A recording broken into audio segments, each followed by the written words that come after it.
জমিনের উপর যত প্রাণওয়ালা যা দেখো না কেন, চতুষ্পর জন্তু, এই চতুষ্পর জন্তুর জান কবজ হবে, দুনিয়া থেকে বিদায় হয়ে যাবে।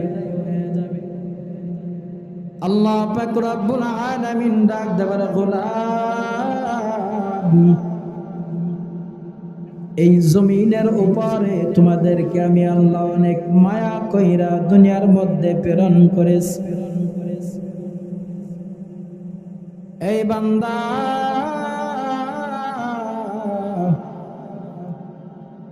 এই জমিনের উপর তোমরা যা করো সব আমি আল্লাহ দেখি। বান্দা, তোদেরকে আমি আল্লাহ কিছুই বলি না, বলবো তো একদিন হাসরের ময়দানে যখন তুমি বান্দা দাঁড়াইবা, সমস্ত মানুষ যখন দণ্ডবান দাঁড়াইয়া যাইবে, গুনাহ করনেওয়ালা দাঁড়াইবে, নেক করনেওয়ালা দাঁড়াইবে, খাটো বলো লম্বা বলো, গুনাহ করনেওয়ালা বলো, বৃদ্ধ বলো, যুবক বলো, নারী বলো কিংবা পুরুষ বলো, সমস্ত মানুষ হাসরের ময়দানে দণ্ডবান দাঁড়াইয়া যাবে। এই যে দুনিয়ার মধ্যে জমিনের উপরে আসমানের নিচে গুনাহ করলাম, গুনাহ করতে করতে অন্তরটা কয়লাও হয়ে গেছে, কালো হয়ে গেছে। গুনাহর কারণে নামাজ ভালো লাগে না, নম্র ভদ্রতার সাথে কথা বলা ভালো লাগে না, শুধু ভালো লাগে গুনাহ আর গুনাহ। জিকির ভালো লাগে না, নামাজ ভালো লাগে না, মা বাবার সাথে ভালো ব্যবহার করতে ভালো লাগে না, আল্লাহর সামনে দাঁড়ানোওয়ালাকে ভালো লাগে না, টুপি পরনেওয়ালাকে ভালো লাগে না, লম্বা জামা পরনেওয়ালাকে ভালো লাগে না, দাড়ি টুপিওয়ালাদের ভালো লাগে না।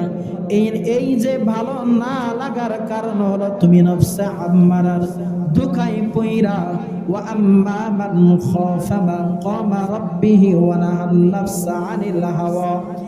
আল্লাহর সামনে যে দাঁড়াইতে হবে, আল্লাহর সামনে যে দণ্ডমান দাঁড়াইতে হবে, এটাকে ভয় না করার কারণে তুমি দুনিয়ার মধ্যে কাউকে পরোয়া করো না, আল্লাহর হুকুম তুমি মানিয়া চলো না, টুপিওয়ালাদেরকে তোমার ভালো লাগে না, নামাজ পড়নেওয়ালাদেরকে ভালো লাগে না।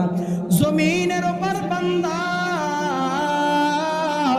ইবাদত বন্দেগী ভালো লাগে না, ভালো শুধু লাগে তো গুনাহ আর গুনাহ। গুনাহ যত করবা, এই গুনার দিকে নিকৃষ্ট খারাপ জিনিস আর কিছুই নাই রে বান্দা। আল্লাহ পাক রব্বুল আলামিন বলেন, বান্দা ভুইলা যায়ও না, আমি আল্লাহ তোমাদেরকে অনেক মায়া কইরা মহব্বত কইরা দুনিয়ার মধ্যে প্রেরণ করেছি। কত মায়া করে বানাইছি মানুষ, তারা জানো দুনিয়ার মধ্যে আমার নিয়ামত গুলা লইয়া চলবি, আমার রিজিক গুলা খাবি, কোনোদিন নাফরমানি করবি না। এই যে বান্দা দিনের পর দিন, রাতের পর রাত তুমি আমি কতই না গুনাহ করলাম, এই গুনাহ করি, এই গুনাহ করনেওয়ালাকে ওই সৃষ্টি করনেওয়ালা জমিনের মালিক, আসমানের মালিক দেখে কি দেখে না? আওয়াজ দে বলবি বান্দা, দেখে কি দেখে না? আওয়াজ দেন, দেখে কি দেখে না? আল্লাহ বলেন, বান্দা দুনিয়ার মধ্যে যা করো সব আমি আল্লাহ দেখি। কে তুমি সৎ কাম কইরা যাইতেছ, সৎকর্ম করতেছ, কে আমার ইবাদত বন্দেগী করতেছ, কে আমার গোলামি করতেছ, কে আমার নবীর সুন্নাতের আমল করতেছ, আমি আল্লাহ সব দেখি রে বান্দা। শুধু আমি আল্লাহ দেখি তাই না, দুইজন কিরামান কাতিবিন, দুইজন ফেরেশতা, রেখনেওয়ালা ফেরেশতা দুই কাঁধের মধ্যে ফিট করিয়া দিছি। তারা সকাল থেকে লেখা শুরু করে, আবার সকাল পর্যন্ত গড়িয়ে আসে। ওই সকাল পর্যন্ত শুধু লিখতেই থাকে, লিখতেই থাকে। তাদের কোনো বসার কোনো টাইম নাই, তাদের কোনো ওই ইচ্ছাও দেওয়া হয় নাই। আল্লাহ বলেন, বান্দা, দুইজন লেখনেওয়ালা ফেরেশতাদেরকে এমন ভাবে সিস্টেম করে দিছি, তারা শুধু লেখে আর লিপিবদ্ধ করে, তাদের আর কোনো কাজ নাই। আল্লাহ পাক রব্বুল আলামিন বলেন, বান্দা, তাদের মধ্যে এমন সিস্টেম ফিট করিয়া দিছি, সিস্টেমটা কেমন তোমরা জানোনি? দুনিয়ার মধ্যে বান্দা, মন চাইলে তোমার যা ইচ্ছা মনে চাই তাই করো, মনে চাই এক লোকমা খানা বেশি খাও কিংবা কম খাও, এটা তোমার মধ্যে শক্তি দেওয়া হয়েছে। রাস্তার মধ্যে হাত বাঁকিয়ে হাঁটবা না, এই শক্তিটা তোমার মধ্যে আছে। আল্লাহর ইবাদত বন্দেগী করবা কি করবা না, এটাও তোমার মধ্যে, শক্তি তোমার মধ্যে বিদ্যমান। মা বাবার খেদমত করবে কি করবা না, এটাও তোমার ইচ্ছা। আল্লাহ বলেন, বান্দা, দুনিয়ার মধ্যে যা দেখো, তার মধ্যে তোমাকে আমি আল্লাহ শ্রেষ্ঠত্ব দান করিয়া দুনিয়ার মধ্যে প্রেরণ করেছি। আমি আল্লাহ তোমার মধ্যে যত মায়া লাগাইছি, দুনিয়ার মধ্যে আর কার মধ্যে আমি আল্লাহ এত মায়া লাগাই নাই, এত মহব্বত করি নাই। বান্দারে, কেমন মায়া করছি তুমি জানোনি? যখন বান্দা তাকে আমি আল্লাহ বানাইলাম, ফেরেশতাদেরকে আদেশ করছে, ফেরেশতা, আমার বান্দার পুরা বডিটাকে সুন্দর করে বানাইবা, গঠন করবা, কিন্তু বান্দার চেহারাটাকে তোমরা বানাইবা না, গঠন করবা না। ফেরেশতারা ডাক দেবে, মালিক, পুরা শরীরটাকে আমরা গঠন করে দেব, বানাইব, মুখটাকে কেন গঠন করব না, বানাইব না? আল্লাহ বলেন, ফেরেশতা, জানো না আমি আল্লাহ বান্দাকে অতি মহব্বত কইরা শ্রেষ্ঠত্ব দান করিয়া দুনিয়ার মধ্যে প্রেরণ করেছি। যে বান্দার শরীরটাকে বান্দা, ফেরেশতা তুমি বান্দার শরীরটাকে বানাইবা, ওই শরীরের মুখটা মাথাটা আমি আল্লাহ নিজে বানাইয়া দিব। কেমন করে বানাইবা তোমরা জানো? বান্দার জবানটা এই জন্য বানাইব, এই জবান দ্বারা বান্দা জমিনের উপর আল্লাহ আল্লাহ বলিয়া ডাকবে। বান্দা আওয়াজ দেয় তো আল্লাহকে ডাক দিবে কি? আল্লাহকে চিল্লে বলে আল্লাহ, এই বাজার আওয়াজ দে আল্লাহ। আল্লাহ বলেন, বান্দা জমিনের উপর এই জবানটা শুধু আমি আল্লাহ বানাইছি মায়া কইরা, মহব্বত কইরা, এই জবান দ্বারা আল্লাহ আল্লাহ বলে আমাকে ডাকবি। শুধু তাই না, এই জবান দ্বারা আমার কোরআন প্রেরণ করেছি, কোরআনটাকে সুন্দর করে তেলাওয়াত করবে। শুধু তাই না, বান্দা নামাজে দাঁড়াইয়া আল্লাহু আকবার বলিয়া নিয়ত বাঁধবে, আল্লাহ বড় বলবে। শুধু তাই না, রুকুতে যাইয়া বলবি সুবহানা রাব্বিয়াল আযীম, সুবহানা রাব্বিয়াল আযীম। শুধু তাই না রে বান্দা, সিজদায় বানত হইয়া বলবি সুবহানা রাব্বিয়াল আলা। সিজদায় যে বলবি সুবহানা রাব্বিয়াল আলা, এই যে মায়া লাগাইয়া লাগাইয়া আমাকে ডাকবি, রাতের বেলায় হোক দিনের বেলায় হোক, সব সময় আমি আল্লাহ শুধু তোর দিকে তাকাইয়া থাকি। আমার বান্দা কোন সময় আমাকে মায়া লাগাইয়া ডাকবে, দয়া করিয়া ডাকবে। আল্লাহ বলে, বান্দারে কত মায়া কইরা তোদেরকে বানাইছি, একদিন এই মায়ার দুনিয়া ছাইরা বিদায় হইতে হবে। কেউ এই জমিনের মধ্যে বান্দা মায়া দিয়া মহব্বত দিয়া আটকে রাখতে পারবে না। এই জমিনের উপর শুধু আল্লাহ আল্লাহ আল্লাহ আল্লাহ বনিয়া ডাকবি। বান্দা একটু বলো না আল্লাহ আল্লাহ আল্লাহ আল্লাহ আল্লাহ। লা ইলাহা ইল্লাল্লাহ লা ইলাহা ইল্লাল্লাহ লা ইলাহা ইল্লাল্লাহ লা ইলাহা ইল্লাল্লাহ। যার দিলে আছে খোদার ভয়, জিকির করে সে নিরালাই। যার দিলে আছে খোদার ভয়, জিকির করে সে নিরালাই। আহার নিদেরা লাগে না ভালো, আহার নিদেরা লাগে না ভালো, ভালো লাগে শুধু ইল্লাল্লাহ লা ইলাহা ইল্লাল্লাহ লা ইলাহা ইল্লাল্লাহ মুহাম্মাদুর রাসূলুল্লাহ সাল্লাল্লাহু আলাইহি ওয়াসাল্লাম। ভালো লাগেনি? আল্লাহকে ডাকা ভালো লাগেনি?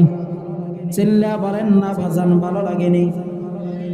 এই বান্দা, যারা ইমানদার মুত্তাকিন পরহেজগারওয়ালা, যারা চাই আমি নিজে জাহান্নামের হাত থেকে বাঁচব, আল্লাহর সামনে একদিন আমাকে দাঁড়াইতে হইবে, যারা চাই আমার পরিবার পরিজনদেরকে ওই হাসরের ময়দানে দাঁড়াইতে হইবে, ওই সব বান্দা কোনোদিন গুনাহ করতে,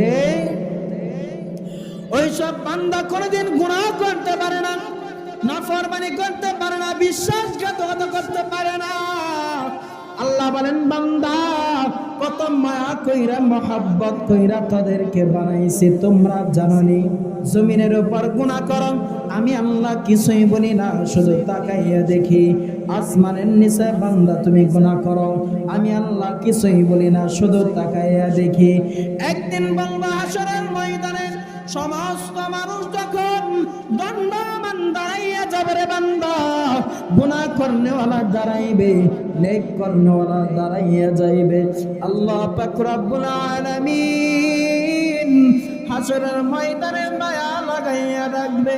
যারা দুনিয়ার মধ্যে নেক আমল করেছে, আল্লাহর গোলামি করেছে, ইবাদত বন্দেগি করেছে, কত বান্দা না জানি রাতের আধারের মধ্যে উঠিয়া নিজ ইচ্ছায় শীতের রাত ওযু বানাইয়া বান্দা সিজদায় বানত হইয়া আল্লাহকে বলছে, আল্লাহ কত না গুনাহ করলাম, নাফরমানি করলাম, আমার জীবনের মধ্যে শুধু গুনাহ আর গুনাহ। আয় রব্বুল আলামিন, আমি গুনাহ করছি দুনিয়ার মানুষ কেউ জানে না, আমার মাও জানে না, আমার বাবাও জানে না, আত্মীয় স্বজন কেউ জানে না রে বান্দা। আই মাবুদ আল্লাহ, শুধু তো আপনি জানেন আমি কত গুনাহ করেছি, শুধু তো আপনি জানেন কত নাফরমানি করছি। আয় মালিক, শীতের রজনীতে উঠিয়া আপনার কদমে সেজদা ফেলাইয়া গুনাহ করছি, গুনার কারণে রাতের আধারে ঘুম আসে না। কত মানুষ রাস্তার মধ্যে চলাফেরা করে, কত মানুষ দুনিয়া দুনিয়া করিয়া ব্যস্ত হয়ে গেছে, দুনিয়ার পাগল হয়ে গেছে, দুনিয়া দুনিয়া করিয়া কাদের মালিক। আমি তো দুনিয়া দুনিয়া করিয়া কাঁদতে পারি না, শুধু আপনাকে আল্লাহ আল্লাহ আল্লাহ বলিয়া ডাকি। যদি আমার গুনাহগুলো একটু মাফ করিয়া দিতেন।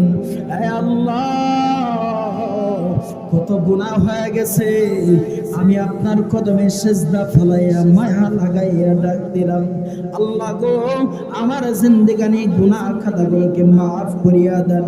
আল্লাহ বলেন, বান্দা তোমার গুনাহ পাহাড় পরিমাণ হয়ে গেছে, শুধু একবার মায়া লাগাইয়া আল্লাহ বলিয়া ডাক দে। আমি আল্লাহ তোর জিন্দেগানি গুনাহ খাতাগুলোকে মাফ করিয়া দিব। চিল্লা বলেন না সুবহানাল্লাহ। এই বান্দা আওয়াজ দে বল সুবহানাল্লাহ। আল্লাহ বলেন বান্দা যারা আমার গোলামি করবে, ইবাদত বন্দি করবে, রাতের আধারে উঠে আমাকে আল্লাহ আল্লাহ বলে ডাকবে, তাদের কোনো ভয় নাই, তাদের কোনো টেনশন নাই, পেরেশানি নাই। আমি আল্লাহ হাসরের ময়দানে দণ্ডমান দাঁড়াইয়া যাইব। আমি আল্লাহ ডাকিয়া ডাকিয়া বলবো, আমার বান্দারা, দুনিয়ার মধ্যে তোমরা কতই না কষ্ট করছো, কতই না জুলুমের শিকার হয়েছ। মানুষ তোমার ইবাদত দেখিয়া পাগল পাগল বলিয়া দূর দূর করিয়া তাড়াইয়া দিছে। তোমার ইচ্ছাগুলো ইবাদত বন্দেগীর মধ্যে কাটাইয়া দিছো। তোমার মতোই কত বান্দা তোমার ইচ্ছাগুলো ভালো কাজের মধ্যে খাটাই নাই, গুনার কাজের মধ্যে কাটাইয়া দিছে। আল্লাহ পাক রব্বুল আলামিন সৎ কর্মওয়ালা বান্দাদেরকে, ইমানদারওয়ালাদেরকে ডাকিয়া ডাকিয়া বলবেন হাসরের ময়দানে, আল্লাহ পাক রব্বুল আলামিন জানাইয়া দিবেন, আমার নেক কর্মওয়ালা বান্দাদেরকে জাহান্নামের আশপাশ থেকে পৃথক করিয়া দাও। কেমন মায়া লাগাইয়া ডাকবে বান্দা জানো? আল্লাহ বলবেন ফামান যুহজিহা আনিন নার, আমার বান্দাকে আগুন থেকে দূরে রাখা হয়েছে, আমার বান্দাদেরকে জাহান্নামের আশপাশ থেকে পৃথক করিয়া দাও। শুধু তাই বলবেন, আরে বান্দা দুনিয়ার মধ্যে সৎ কর্ম কইরা গেছো। আল্লাহ পাক রব্বুল আলামিন বলেন হাসরের ময়দানে তোমার আমলগুলা, তোমার সৎ কর্মগুলা পরিপূর্ণভাবে বান্দা তোমাদের হাতে বুঝাইয়া দেওয়া হবে। আল্লাহ বলেন ওয়া ইন্নামা তুওয়াফাউনা উজুরাকুম ইয়াওমাল কিয়ামাহ, কিয়ামতের দিন তোমার আমার আমলনামা পরিপূর্ণভাবে তোমার হাতে আমার হাতে পৌঁছে দিবে। আল্লাহ বলবেন ফামান যুহজিহা আনিন নার, আমার নেক কর্মওয়ালা বান্দাদেরকে জাহান্নামের আশপাশ থেকে পৃথক করিয়া দাও, দূরে সরাইয়া দাও। শুধু তাই না, আল্লাহ বলেন ওয়া উদখিলাল জান্নাতা ফাকাদ ফাজ, আমার বান্দাকে তুমি জান্নাতের মধ্যে প্রবেশ করিয়া দাও। ওয়া উদখিলাল জান্নাতা ফাকাদ ফাজ, আমার বান্দাকে জান্নাতে প্রবেশ করো। কত মায়া, কত মায়া। আল্লাহ তোমাকে আমাকে মায়া লাগাইয়া হাসরের ময়দানে রাখবে, আর গুনাহগারের অবস্থা কঠোর হয়ে যাবে। ইয়া নাফসি বলিয়া কান্না করবে রে বান্দা। আল্লাহ বলেন এ দুনিয়ার মানুষ, দুনিয়া দুনিয়া দুনিয়া দুনিয়া কইরা নিজের জিন্দেগিটাকে তুমি নষ্ট করিও না। আল্লাহ বলেন ওয়ামাল হায়াতুদ দুনিয়া ইল্লা মাতাউল গুরুর, দুনিয়া ধোঁকা ছাড়া আর কিছুই না রে বান্দা। এই দুনিয়া শুধু তোমাকে আমাকে ধোঁকায় ফেলাইয়া রাখছে। এই যে রঙিন পৃথিবী, মায়ার দুনিয়া, মহব্বতের মা বাবা, আশপাশে কত আত্মীয় স্বজন, মায়া মহব্বত, তাদের মধ্যে কত আশা আকাঙ্ক্ষা তোমার আমার অন্তরে জাগ্রত হয়। এই আশা আকাঙ্ক্ষা তামান্না দুনিয়ার মায়া মহব্বত ওই মৃত্যুর হাত থেকে বান্দা বাঁচাইতে পারবে না।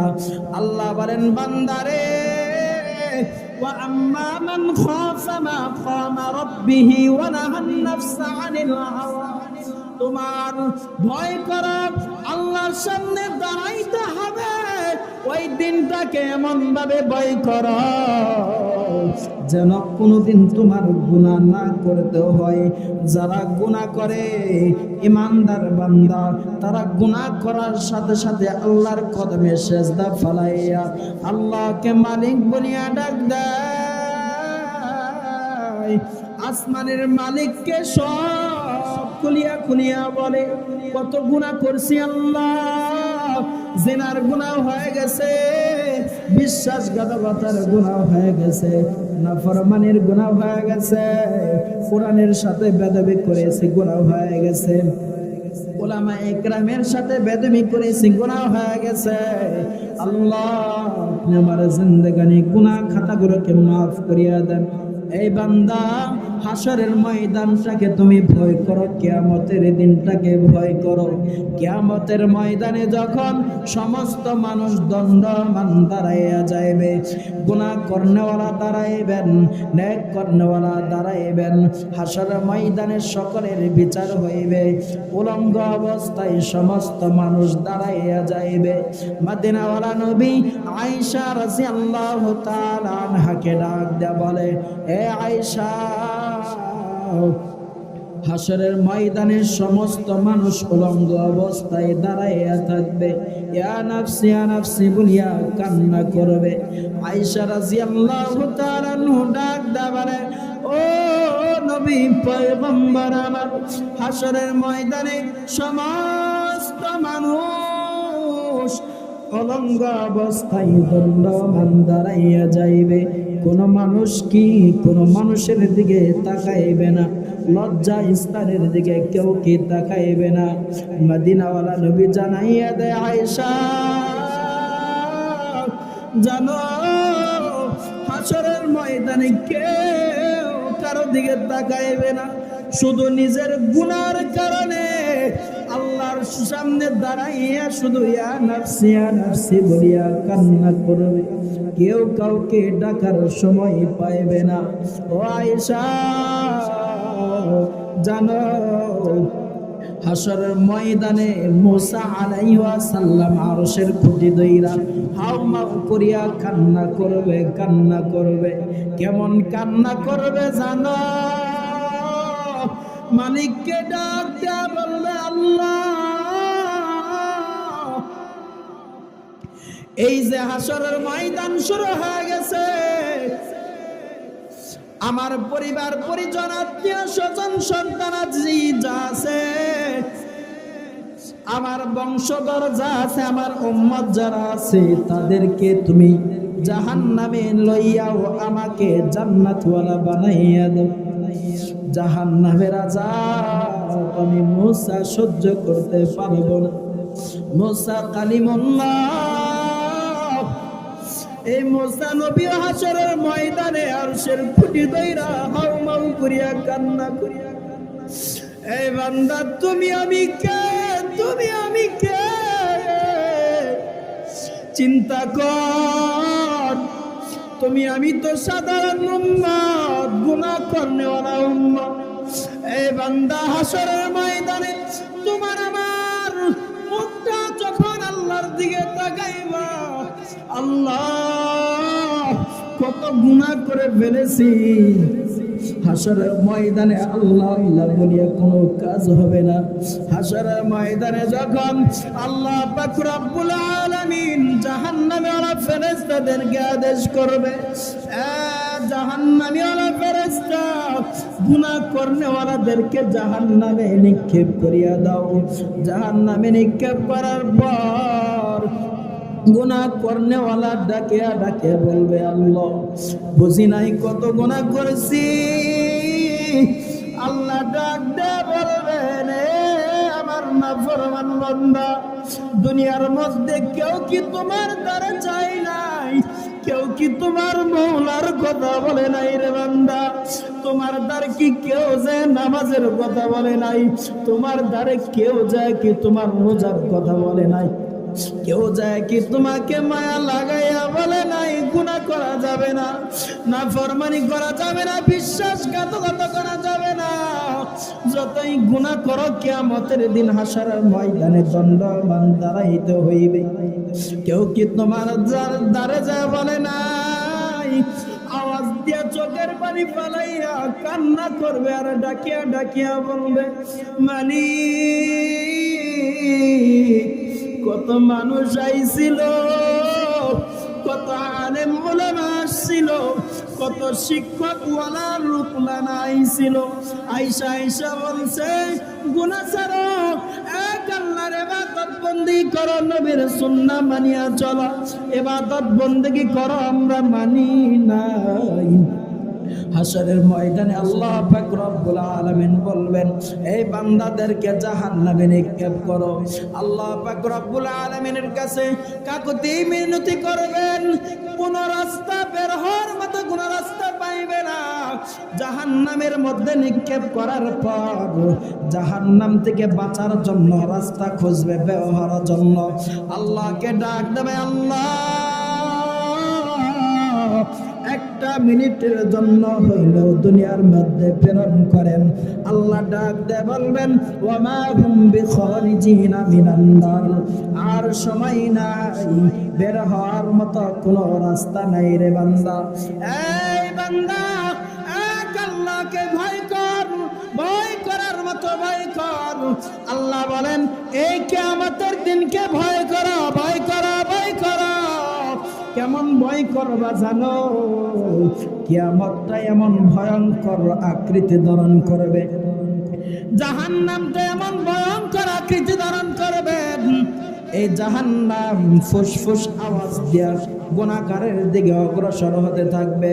এই জাহান্নাম গুনাহগারের দিকে ফুসফুস আওয়াজ দিয়া অগ্রসর হতে থাকবে। জাহান্নামীওয়ালারা, গুনাহ করনেওয়ালারা শুধু কান্না করবেন জাহান্নামের কাছ থেকে বাঁচার জন্য। এত আওয়াজ দিবেন, ভয়ঙ্কর আওয়াজ। ওই ভয়ঙ্কর আওয়াজের কারণে, ভয়ঙ্কর আওয়াজের কারণে জিব্রাইল আলাইহিস সালাম ভয়ে থরথর করে কাঁপতে থাকবে। আমি জিব্রাইল যদি জানতাম এই জাহান্নাম এত ভয়ঙ্কর, শুধু অন্য অন্য কাজ ফালাইয়া মাওলা শুধু আপনার কদমে সিজদা ফালাইতাম। এই বলিয়া কান্না করবে, দুই হাঁটুটা জমিনের উপর ফালাইবে আর মাওলাকে ডাক দেবে, মাওলা আমি জিব্রাইল জাহান্নামীওয়ালা হতে চাই না। বান্দারের সংক্ষিপ্ত এই যে জিব্রাইল আলাইহিস সালাম হাসরের ময়দানে হাওমাও করিয়া কান্না করবেন, তুমি আমি কে রে বান্দা? হাসরের ময়দান যখন কায়েম হয়ে যাবে, তোমার মতো আমার মতো গুনাহ করনেওয়ালা দাঁড়াইয়া যাইবে। হাসরের ময়দানে তোমাকে আমাকে যখন জিজ্ঞাসা করা হবে, দুনিয়ার মধ্যে পাঠাইয়াছিলাম কি করছো? তোমাকে আমাকে যখন জিজ্ঞাসা করবে, দুনিয়ার মধ্যে পাঠাইয়াছিলাম কি করছো, কি জবাব দিবেন বলেন? কি জবাব দিবেন? জবাব দেওয়ার মতো কোনো ভাষা খুঁজে পাইবেন না। যদিও বলেন এই এই কাজ করছি, আল্লাহর কাছে যদি তখন কাকুতি মিনতি করেন, মাফ চান, তাও কোনো কাজে আসবে না, কোনো কাজে আসবে না সেই দিন। বান্দা এখনো সময় আছে। ওয়াম্মা মান খাফা মাকামা রাব্বিহি ওয়া নাহা নাফসা আনিল হাওয়া, আল্লাহর সামনে যে দাঁড়াতে হবে, ভয় করো, ভয় করো। আল্লাহ বলেন, যারা আমার সামনে দাঁড়ানোকে ভয় করে, দাঁড়াতে হবে এটাকে ভয় করে, ফাইনাল জান্নাতা হিয়াল মাওয়া, তাদেরকে জান্নাতে বরাদ্দ করে দেব, তাদেরকে জান্নাতে ঢুকাইয়া দেব। সুবহানাল্লাহ বলবেন। কত মায়া করে আপনাকে আমাকে আল্লাহ, কত মহাব্বত করে। এত মায়া মহাব্বত দুনিয়ার মধ্যে আর কে কাউরে করে না বান্দা, আর কাউরে করে না, শুধু আপনাকে আমাকেই করে। দুনিয়া থেকে যে বিদায় হয়ে যাব, তারপরও আল্লাহ বলেন, বান্দা এই দুনিয়া থেকে তুমি বিদায় হয়ে যাইবা, কুল্লু নাফসিন যায়কাতুল মাউত, প্রত্যেক প্রাণীকে মৃত্যুর স্বাদ গ্রহণ করতে হবে।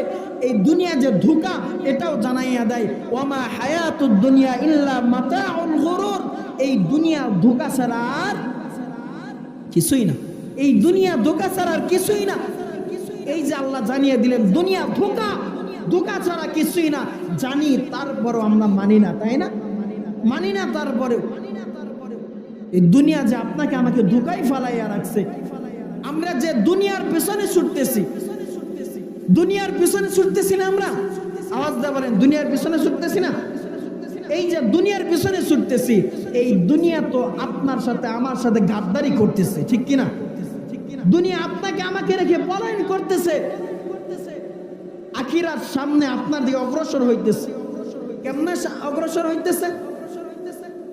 এই যে আখিরাত অগ্রসর হইতেছে, আপনার যে আজ বয়স 25, 26, 50, এই বয়সটা বাড়তেছে না কমতেছে? হ্যাঁ, কমতেছে না? হায়াত কমতেছে না? তাহলে আখিরাত যে সামনে আইতেছে এটাই তো বোঝা যায়। আমার দিন যাইতেছে, আখিরাত সামনে আসতেছে, আমার দিন যাইতেছে, দুনিয়া আমাকে ছেড়ে পলায়ন করতেছে। এই দুনিয়ার স্বার্থপর ছাড়া কিছুই হতে পারে না, কিছুই হতে পারে না এই দুনিয়ার স্বার্থপর ছাড়া। দুনিয়া কিছুই দিবে না আপনাকে আমাকে, শুধু মায়া দিবে, মায়া লাগাইবে। এই মায়া লাগাইয়া লাগাইয়া আপনার আমার জিন্দেগিটা দুনিয়ায় একদিন শেষ হয়ে যাবে। কুল্লু নাফসিন যায়কাতুল মাউত, একদিন দেখবেন মালাকুল মাউত আইসা আপনার আমার জানটা খপ করে দইরা লইয়া চইলা যাবে। দুনিয়ার মা বাবা আত্মীয় স্বজন সন্তানাদি যা আছে, সন্তান বাবাকে ধরে রাখতে পারবে না, মা সন্তানকে ধরে রাখতে পারবে না, বাবা সন্তানকে ধরে রাখতে পারবে না। যদি মায়া মহাব্বত দিয়া, আশা আকাঙ্ক্ষা দিয়া, যদি মায়া মহাব্বত দিয়া যদি মৃত্যুকে ঠেকানো যাইতো, সম্পদ দিয়া যদি মৃত্যুকে ঠেকানো যাইতো, টাকা পয়সা দ্বারা যদি মৃত্যুকে ঠেকানো যাইতো, ক্ষমতার দাপট দ্বারা যদি মৃত্যুকে ঠেকানো যাইতো, চেয়ারের ক্ষমতা দ্বারা যদি মৃত্যুকে ঠেকানো যাইতো, তাহলে নমরুদ ছিল, ফেরাউন ছিল, হামান ছিল, কারুন ছিল, সাদ্দাত ছিল, কত বড় বড় নেতাওয়ালারা ছিল, দুনিয়া থেকে বিদায় হয়ে গেছে। ক্ষমতার দাপট দ্বারা যদি, টাকার দাপট দ্বারা যদি রাষ্ট্রের ক্ষমতা থাকা অবস্থায় যদি মৃত্যুকে ঠেকানো যাইতো, তাহলে সুলাইমান আলাইহিস সালাম গোটা পৃথিবীর, গোটা জগতের একজন বাদশা ছিলেন, তাহলে মৃত্যুর হাত থেকে বাঁচতে পারতেন না? উমর ইবনে খাত্তাব রাদিয়াল্লাহু তাআলা আনহু অর্ধজাহানের খলিফা ছিলেন, তিনিও মৃত্যুর হাত থেকে বাঁচতে পারতেন। মুসা আলাইহিস সালাম নবী ছিলেন, তিনিও পারতেন। ইব্রাহিম আলাইহিস সালাম নবী ছিলেন, তিনিও পারতেন। মুহাম্মদ সাল্লাল্লাহু আলাইহি ওয়াসাল্লাম নবী ছিলেন, তিনিও মৃত্যুর হাত থেকে বাঁচতে পারতেন।